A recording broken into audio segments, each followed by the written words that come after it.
Celebrating the power of ideas and the promise of dialogue.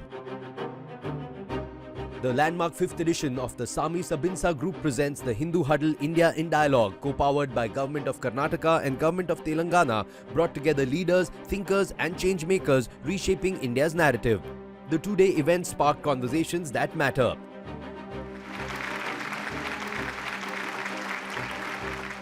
Day 1 decoded a shifting India, from war and geopolitics to cinema, education and equity. As proud sponsors of the Hindu Huddle, the Sami-Sabinsa Group showcases its journey of innovation, wellness and impact. Here's a glimpse into the science behind their products and the vision that drives it from the Group Executive Chairperson, Dr. Anju Majid. At Sami-Sabinsa, our journey began with a clear and compelling vision to transform rigorous scientific research into wellness solutions that improve lives, while staying rooted in sustainability and integrity. Inspired by the pioneering efforts of my father and our group founder, the late Dr. Muhammad Majid, we have grown into a globally recognized organization that seamlessly integrates traditional wisdom with modern science. Our focus is on creating patented, evidence-based health ingredients that meet the highest standards of efficacy and safety. We are honored to collaborate with the Hindu, a name that stands for journalistic excellence and intellectual leadership. Our shared values, integrity, insight, and societal progress makes this partnership a natural fit. The Hindu Huddle is a unique platform for dialogue, reflection, and the exchange of transformative ideas. As we look ahead, our mission remains steadfast: to harness the power of nature and science to promote healthier lives while nurturing our planet and empowering our communities. Thank you.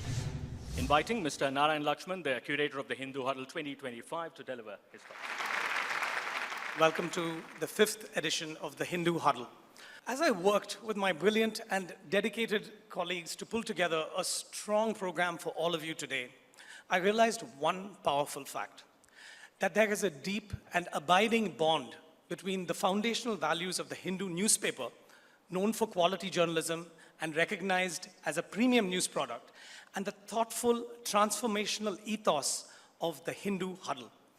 Both of these remarkable constituents of the Hindu group put the interests of the reader, the viewer, and the listener above all else and strive for a better future for India and the world at large. So today, after 4 years and 4 prior editions, we are honored that all of you are back with us as we make history for the Hindu group and relaunch and refresh the Hindu Huddle with a promise to take it to ever greater heights, all under the great idea that drives the Hindu Huddle, India in Dialogue. With that, it is my great honor to declare the 5th edition of the Hindu Huddle open for dialogue. First up, it's the session number 1 that we look forward to. It is titled Fortified State, Managing National Security with Political Expediencies. Over to you, Mr. Ravi. We could start with a few introductory remarks from the panelists, starting with Mr. M.K. Narayan. As a young officer of the Intelligence Bureau, I had the privilege, both in 1965 and 1971, to be in the control room. And we saw the war at first hand and at close quarters. Today I stand before you with a very heavy heart. And not merely that we have lost many people, many soldiers, many civilians, but that the lessons of war have not yet been learned by the state of Pakistan. If we were not as civilized as we are, we would have taken it as a call for war, and maybe we would have taken some preemptive actions. We are dealing with a state which has no reason to be called a state. It is a state which believes in terror, which has no belief in humankind, which has no life for human lives. Thank you. Now could we move to Mr. Tilmurthy for his opening remarks? I just wanted to make a few points at the outset. The first is that Operation Sindoor has completely reset the rules of engagement with Pakistan on cross-border terrorism. I think that's very clear. And earlier, India had to prove in each and every case, whether the terrorists came from the Pakistani soil and whether they were really Pakistani terrorists and whether they were really backed and aided and sponsored by Pakistan, or were they acting independently, or did we need an independent investigation, etc. And you've seen that in 2008, we actually had Ajmal Kasab, and the whole world knew about this and what he did to us. In 2016, we actually had a joint investigation in Pathankot, but nothing came of it. The world did not take any notice, and here we are. So I think the presumption at the time was always on India to prove it. But this Operation Sindoor, the presumption of any terror attack on Indian soil from Pakistan, the presumption is it is aided and it is supported and it is sponsored by Pakistan, the Pakistani army and the Pakistani ISI. And there is no deniability. And by shifting this presumption, the onus of stopping terror now goes to Pakistan. Operation Sindoor is going to change the behavior of the Pakistan state. And I do hope that it can also change the regime in Pakistan. And I'm not talking about just the civilian government, but also the military and the ISI. Thank you very much. After 2008 Bombay attacks, India observed what was then called a strategic restraint. In contrast, this time, the response to Pahalgam has been the strike on the 9 terrorist training centers in Pakistan, which the government of India described, but I quote, as measured, non-escalatory, proportionate, and responsible. How would you contrast the two responses? I think this is a misplaced faith in the Pakistani state. We deliberately avoided taking action in 2008. The government at the time, and I as a national security advisor, took much of the blame for what happened. Yet we still hoped that Pakistan still had a semblance of civilizational strength within it, and we should not kill a large number of innocent citizens in the hunt for terrorists, etc. I think that the distinction that we made between the Pakistani state and terrorists is a mistake. I think that is the lesson that should go down in Indian history hereafter. Mr. Tilmurthy, after Pahalgam, international reaction has been very muted. How would you assess the international reaction now? Actually, you have hit the nail on the head. I think the international reaction has been a bit of a mixed bag. While they have condemned terror, but at the same time, all of them are called out for restraint and de-escalation and regional stability. And all this they said before the strikes which India had made on terrorist camps. And in the 14 days or so, which there was a gap before we took these strikes, they did hardly anything to hold Pakistan accountable. And they did not even call on Pakistan to take steps, and which was very unfortunate. And basically all they requested is that they were requesting India, which is the victim, not to go after the perpetrators, which is Pakistan. But it is also important to understand the fault lines, why this is so. And you will recall that the External Affairs Minister, Dr. Jaishankar, his first tweet after the strikes was zero tolerance to terror. Now, I just have a small story. When I was chairing the Security Council Committee on Counter-Terrorism, at the time I was the chair, and we were drafting a chair statement, which means all the 15 countries had to agree. And just as it is India's position, I put forward that we should include the words zero tolerance to terrorism in the text. But you will be surprised. Some of the Western countries objected to inclusion of the word zero tolerance to terrorism. And I asked them why, they said that if you say zero tolerance, it means that when you're going after the terrorists, you will go about in such a way that you will violate their human rights. So now you have terrorists killing people, violating these people's human rights. And if we are being told that when you go after the terrorists, you will violate their human rights, so we cannot agree. So ultimately, we have to handle terror ourselves. And that is what is coming around to. My question is to Mr. Tirumurthy. When the UNSC adopted to zero tolerance to terrorism, how much it is on the field exactly now? And as we are a tolerant country and tolerant people by our nature, are we being taken right, or our implementation level on zero tolerism is low when we are sloganeering on this? No, I think it is very clear that India has been right at the forefront of confronting terror. I mean, let there be absolutely no doubt about this. Even before 9/11, we are the ones who have been telling the world that if you do not focus on our region, you will be hit.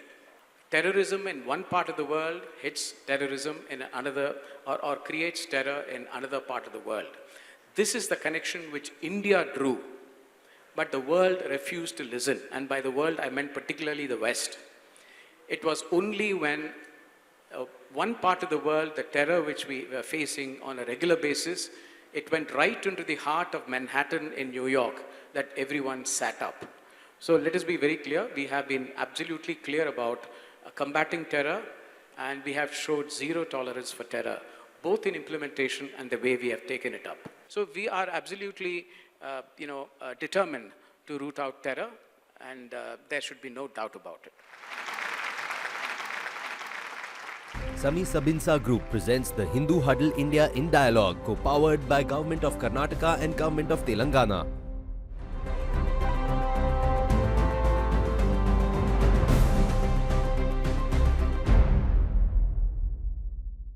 Sami-Sabinsa Group presents the Hindu Huddle India in Dialogue, co-powered by Government of Karnataka and Government of Telangana.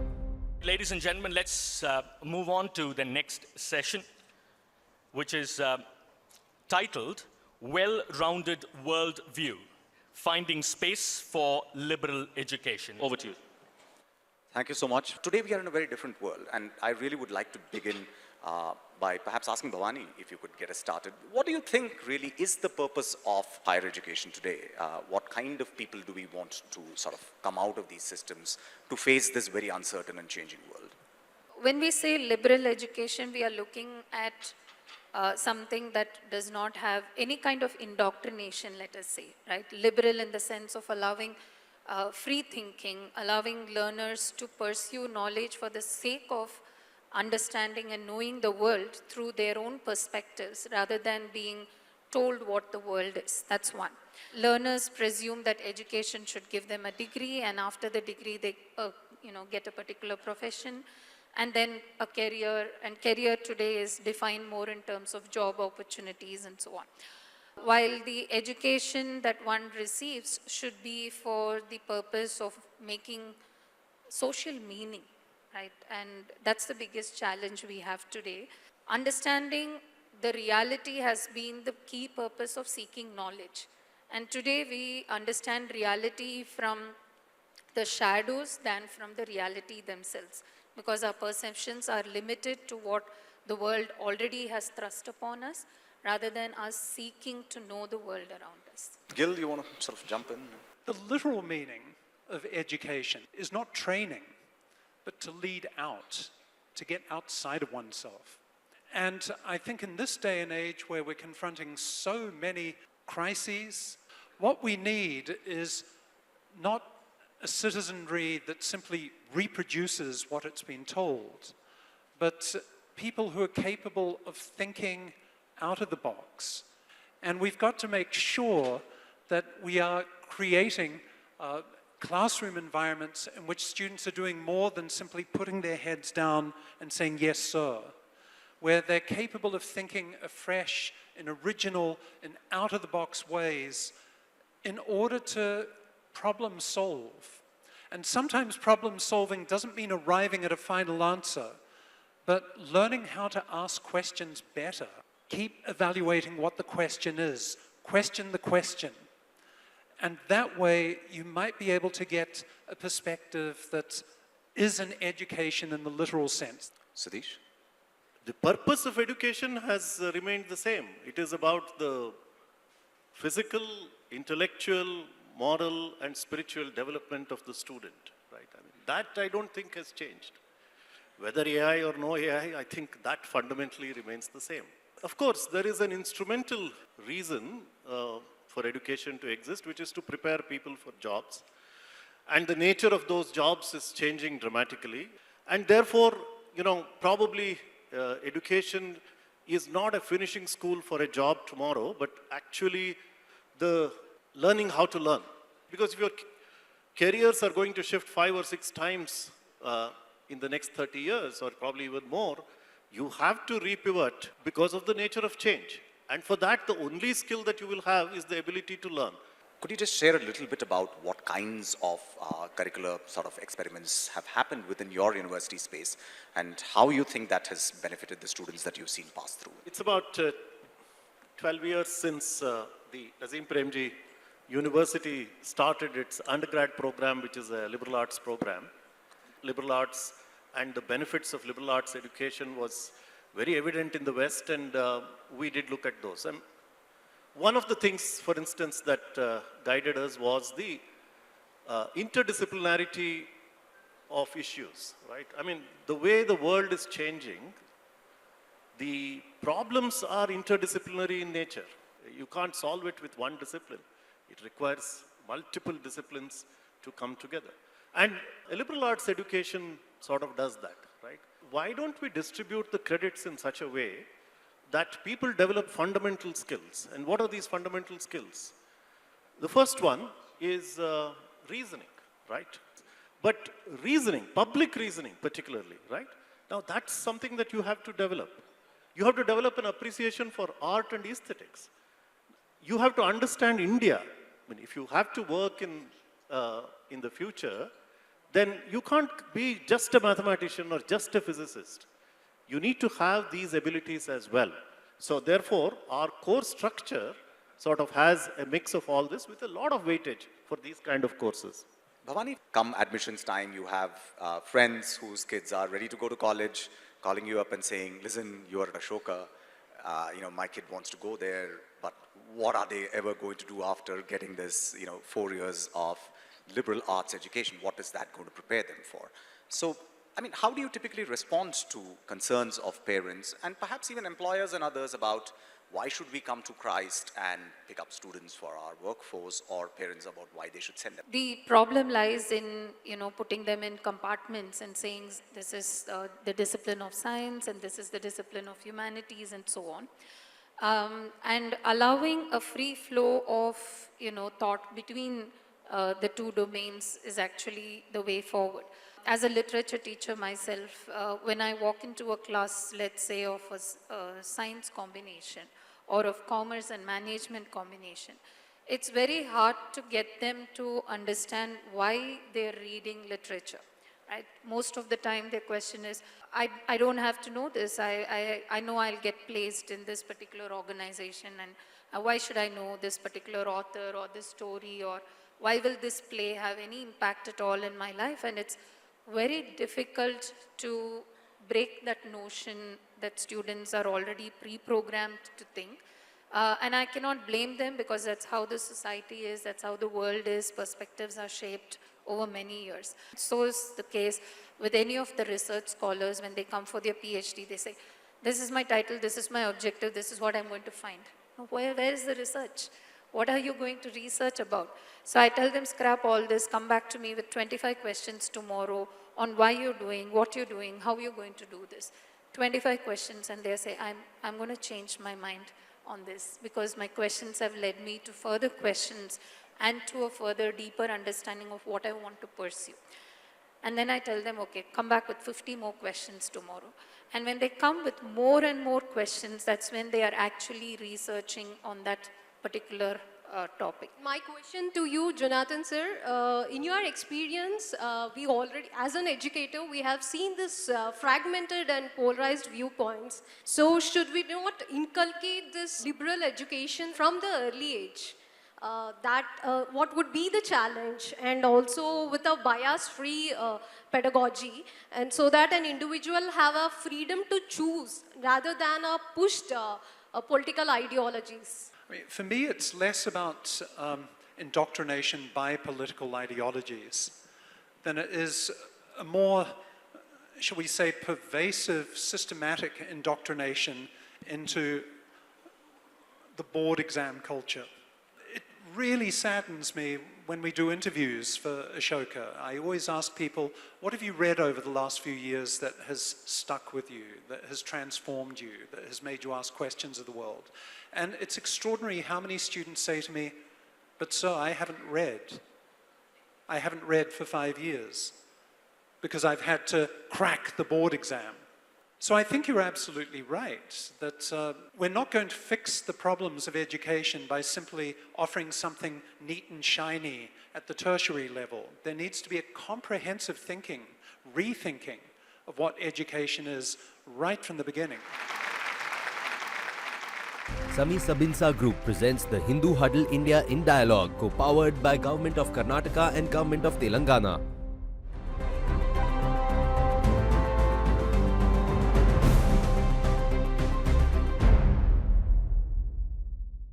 Sami-Sabinsa Group presents the Hindu Huddle India in Dialogue, co-powered by Government of Karnataka and Government of Telangana. Let's move on to the next session. The title of the next session is The Female Gaze, Redefining Cinema on the World Stage. Over to you, Shailajit. I want to begin by addressing this. There's been this wonderful creative electricity out of India on the world stage. Our films, they are breaking boundaries. They're being nominated and winning awards in forums where we were not that well represented in the last few decades. I want to ask all our panelists, what do you think has precipitated this change? Is the world looking at Indian cinema more keenly and according the kind of attention and that kind of respect that it deserves? Or is it the other way around, that we now present our films and program them better to the world and sort of project them in a way that it's accessible to everyone around the world? I do feel like it's a bit of both. I mean, it's a more complicated response. I don't think that the fact that our films have not been received or accepted in certain kind of platforms makes it a reality that India has not produced great cinema or great narrative. And similarly, the fact that today they are being viewed and are being accepted is to do with many things, including, of course, a certain kind of finessing of presentation that fits within those parameters, because there are parameters, whether it is a Cannes, whether it is, they all have parameters. And there are other practical realities like co-production. When you have a co-production, then those things make it easier for you to have access. It's almost necessary to have that. And that allows for different kind of storytelling and independent cinema, which otherwise gets very little scope from Indian initiatives, and just maybe because of the amount of money that we have allocated, and also just the ratio of the amount of money and the number of people wanting it. So now there's more of a, there's a wider range of people being able to put their vision across. Nandita, I'll ask you, you've traveled with your films. What do you make of this current moment about Indian films and how they are doing internationally? And do you agree with Shana that co-productions have played a large part?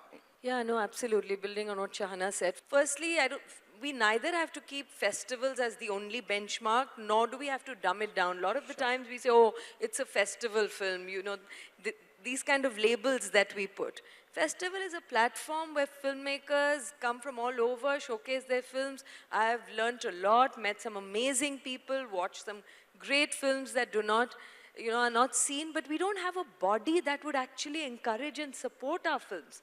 That's why the co-productions are needed, so that a French producer can hustle and find out, because their governments are giving films, like we used to have NFDC.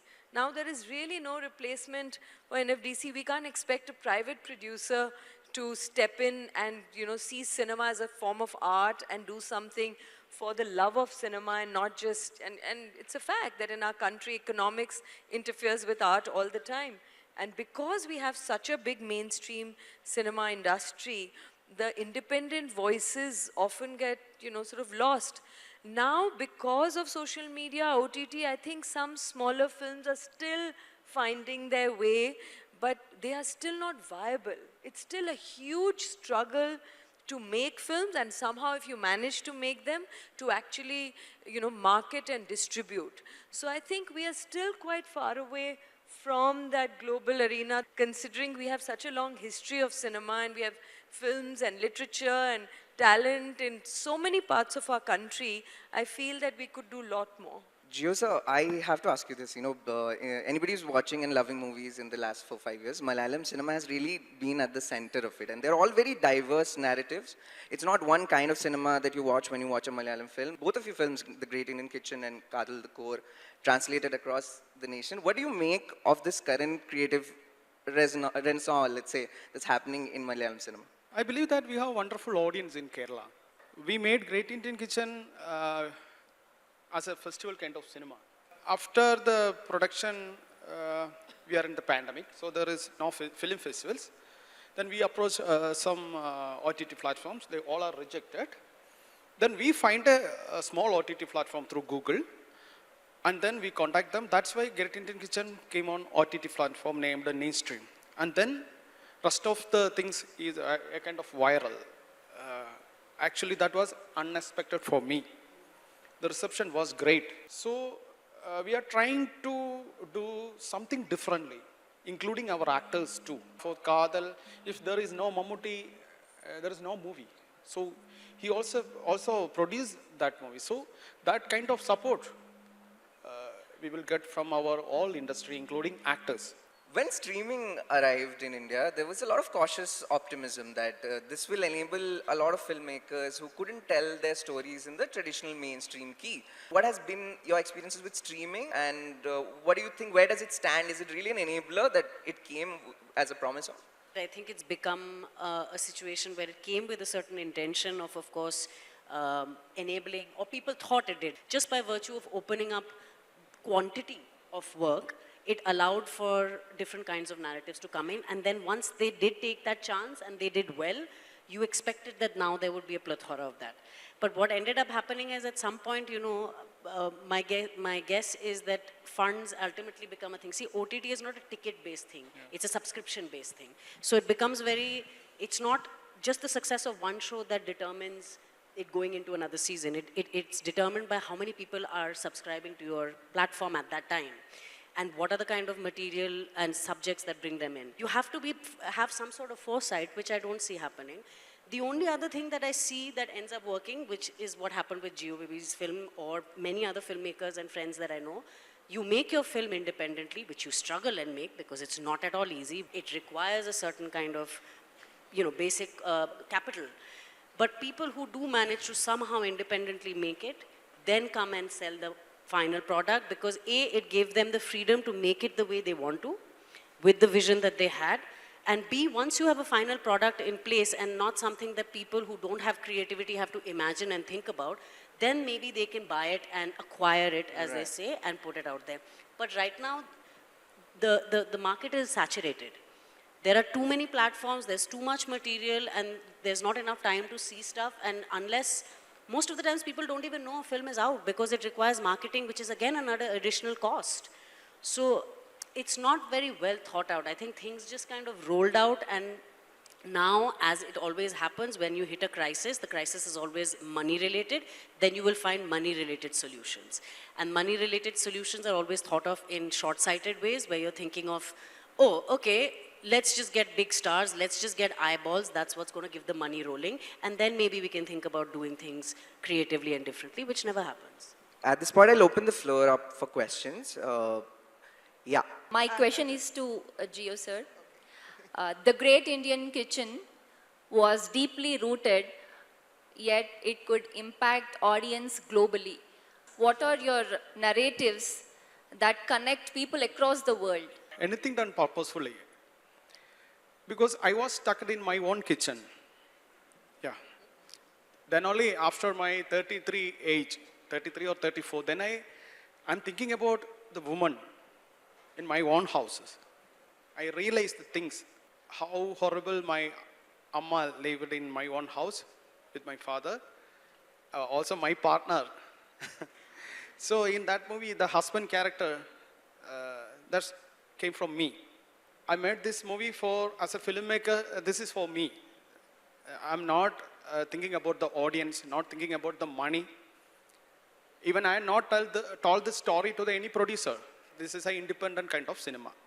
I converted my pain to my art. Are there red lines in filmmaking that you either tested or haven't tested? And what are these red lines, the few that may exist in your kind of approach to filmmaking? My God, they are always being tested. Right from my first film as an actor, which was Fire, and as a filmmaker was Firak.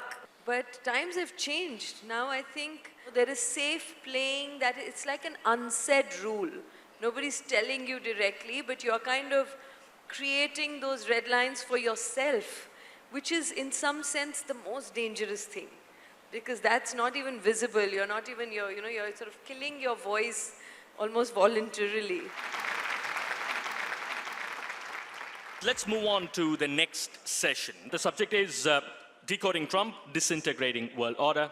Over to you, Suhasini. To begin with, Ambassador Tirumurthy, if I could start by just asking you, when you look at what Trump has done in 100 days, so we have a really good idea of where he's going, what do you think is his most disruptive influence really on the world? The so-called liberal world order, which came after World War II.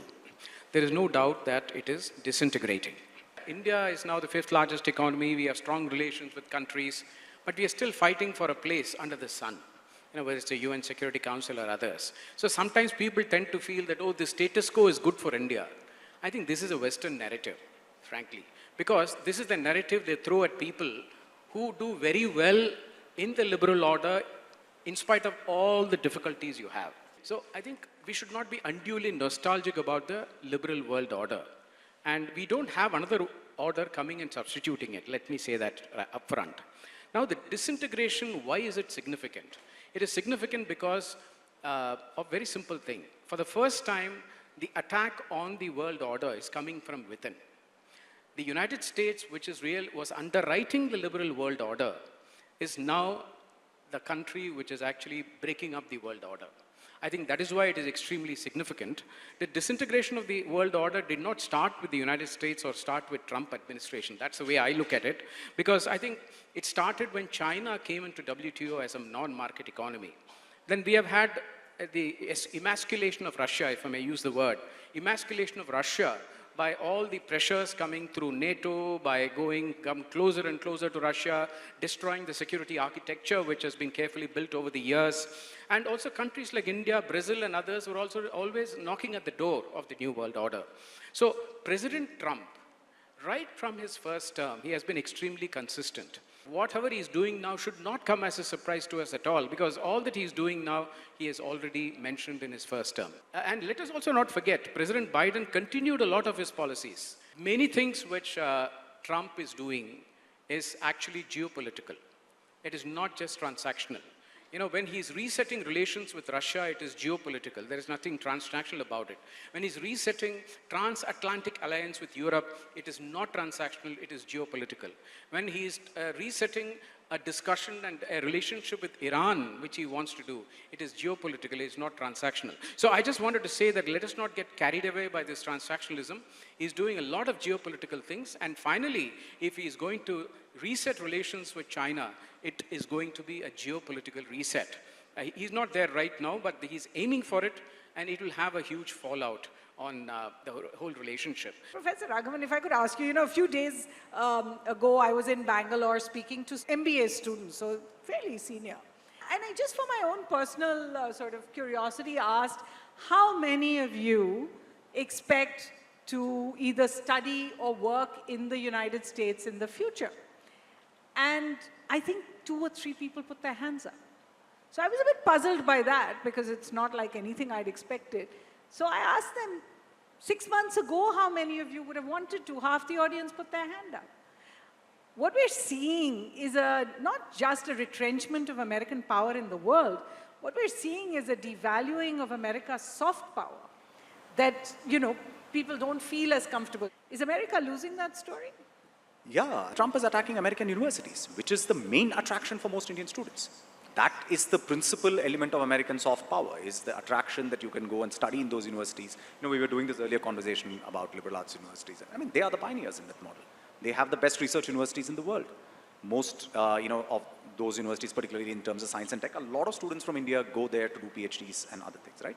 The draw of those institutions, if that comes down, and that is coming down very rapidly because of his policies, because he's at war with many of those universities, threatening to take away their tax status, cutting off federal funding, all of which means that graduate student population is going to dwindle in those. And that will have knock-on consequences. So I'm not surprised that students in India who would otherwise want to go to the United States to do an MBA, to study further, look for opportunities, now feel that perhaps those opportunities are drying up. And that, I think, is, in the long run, will do a huge amount of disservice to the US-India relationship itself. Sami-Sabinsa Group presents the Hindu Huddle India in Dialogue, co-powered by Government of Karnataka and Government of Telangana.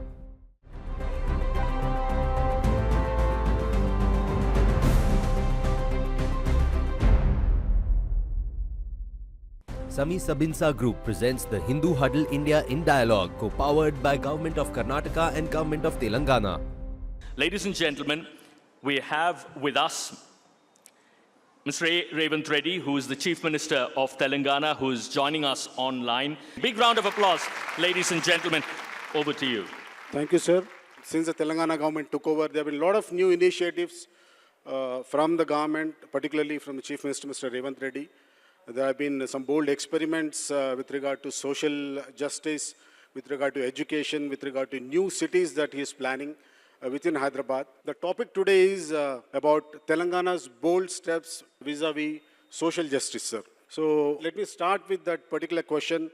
You have taken up this caste survey to determine the population of backward castes in Telangana. Would you like to throw some light on it, sir? Socio-economic education, employment, political and caste survey is going to answer for next generations. SC, ST, BC, minority and EWS people are going to get benefit from this survey. Recent years, Government of India has taken an EWS quota reservation in education and employment. So till now, we don't have much data about forward caste families. So this survey is going to answer this EWS quota also.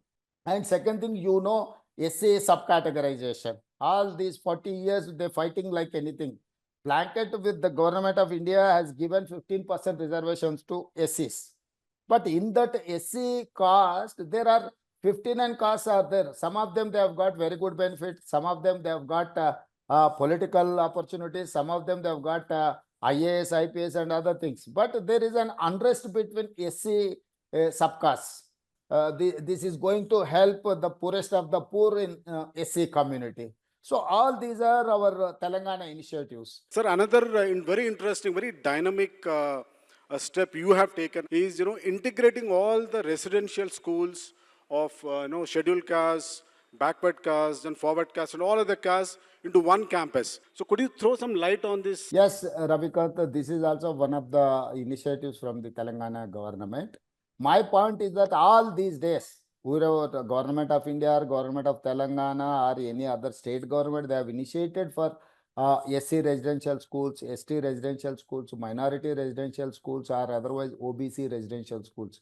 Once I have come from rural background, from village, I know what caste is going to impact on our lives. So if the student from 8 years, 9 years, at the age of 8 years or 9 years, from there, they are studying with their own community with a smaller group outside of the town or outside of the city.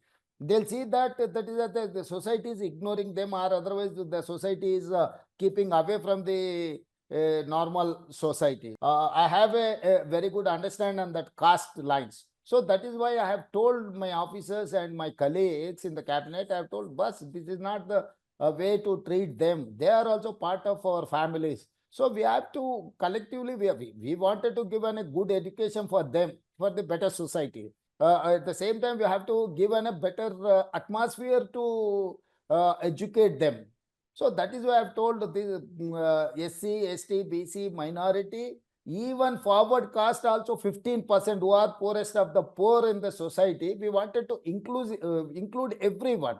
That is called Young India Residential Schools. So I have told my people, each constituency, at least we should have established one Young India Residential School for SC, ST, BC, minority and other forward caste students. So each school, we have allocated 25 acres of land and 250 crores. It is going to coming around 25,000 crores investment. You have actually conceptualized and coined a new term called Telangana Rising. So what exactly, you want to project through that, that particular slogan? Ravikant, the world economy are observing that China and American fight because of taxes and everything. So the world is searching for China plus one country. China plus one, they wanted to invest, they wanted to shift their investment to some other place. Now we wanted to create a China plus one country. They are searching for one country.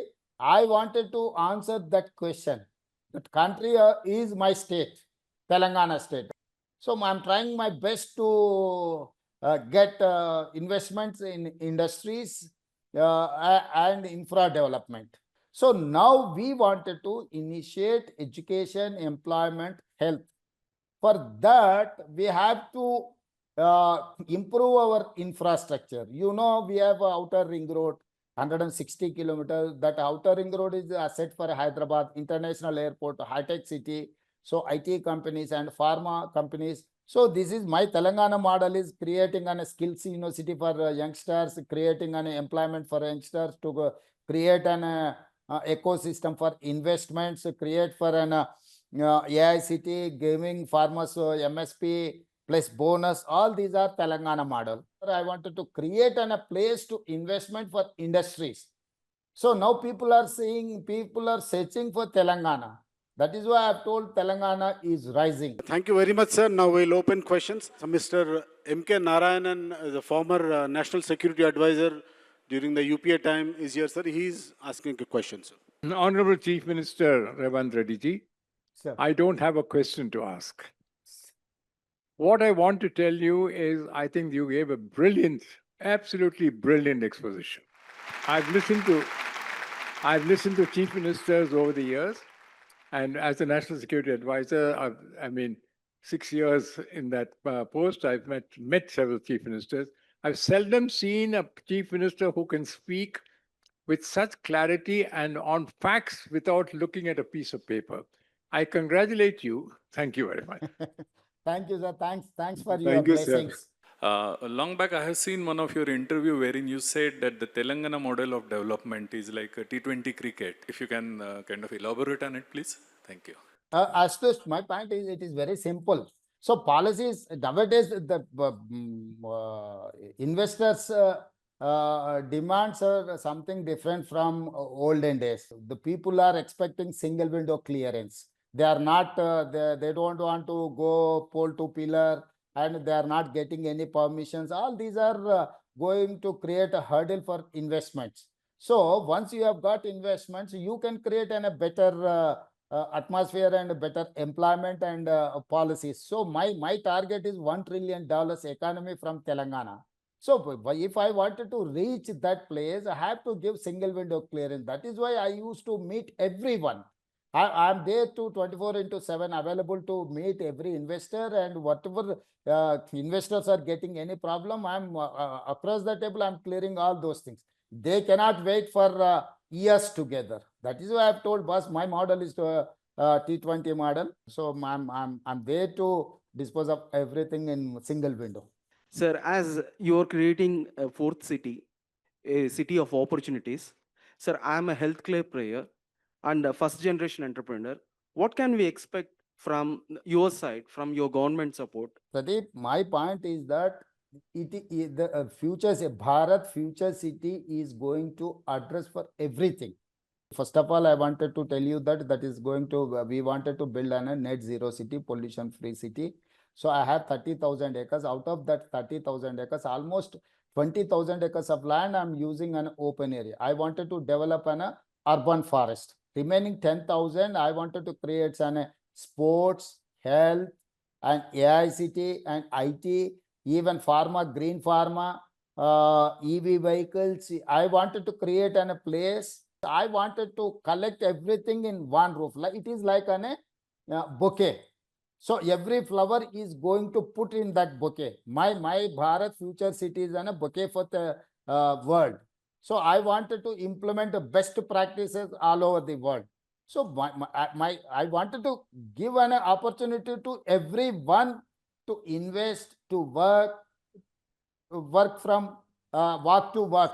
So I wanted to create an atmosphere. I wanted to give all facilities in one place. Thank you very much, sir. I think we are running short of time, so we need to conclude this. From courageous questions to compelling ideas, the event set the tone for a more thoughtful tomorrow. Join us for Day 2 of the Sami-Sabinsa Group presents the Hindu Huddle India in Dialogue, co-powered by Government of Karnataka and Government of Telangana, as we continue to explore identity, innovation and the evolving story of India, only on Times Now.